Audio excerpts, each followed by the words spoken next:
आज हम एक और नया मैजिक सेंटेंस शामिल कर रहे हैं जिसे कहते हैं जज़ाकल्लाह। ऐ इंसान, क्या आप जानते हैं कि जज़ाकल्लाह सिर्फ शुक्रिया नहीं बल्कि एक दुआ है।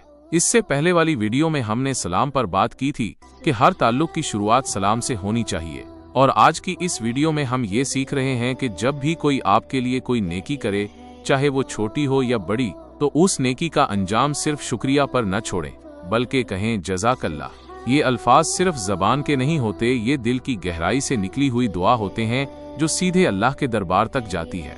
ये एक मैजिक वर्ड इसलिए है कि जिस लफ्ज में अल्लाह का नाम आता है वहां से शैतान 100 गज दूर भाग जाता है और बरकतें हमारी जिंदगियों में शामिल होना शुरू हो जाती हैं। और अगर कोई शख्स आपसे जज़ाकल्लाह कहकर कुछ दुआया अल्फाज कहे तो दिल में जरूर आमीन कह दिया करें। घर से आगाज, इसका आगाज अपने घर से करें।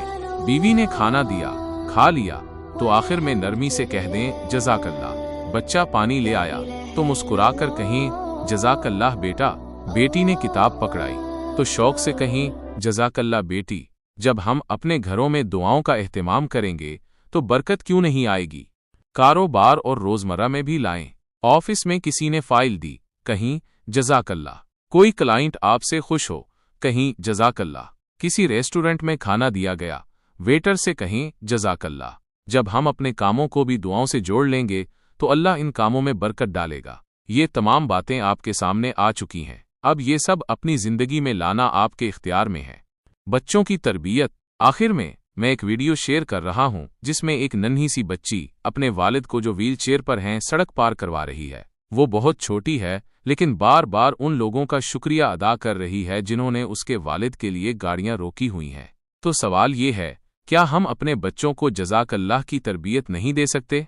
याद रखें, बच्चों को बोलकर नहीं सिखाया जाता, बच्चे देखकर सीखते हैं। अगर वो आपको ये अमल करते देखेंगे तो वो भी वैसा ही करेंगे, और ये जज़ाकल्लाह सिर्फ जुबान पर नहीं बल्कि इनके दिल का हिस्सा बन जाएगा। जज़ाकल्लाह खैरा। अल्लाह आपको बेहतरीन जज़ा दे।